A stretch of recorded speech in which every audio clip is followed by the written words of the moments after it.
আসসালামু আলাইকুম। কেমন আছেন সবাই? আশা করি যে যেখানে আছেন আল্লাহর রহমতে সবাই সুস্থ আছেন, ভালো আছেন।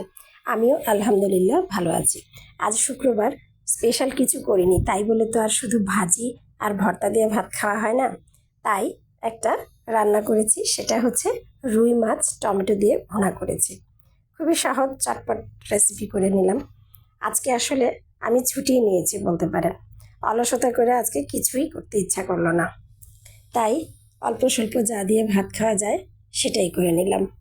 এই তো কথা বলতে বলতে মশলাটা আমার কষানো হয়ে গেছে। মশলা কষাবার পর আমি টমেটো আর কাঁচামরিচ দিয়ে দিয়েছি।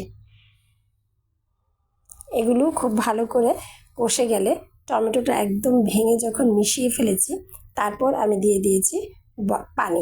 পানিটা বলক আসলে আমি দিয়ে দিব ভাজা মাছগুলো।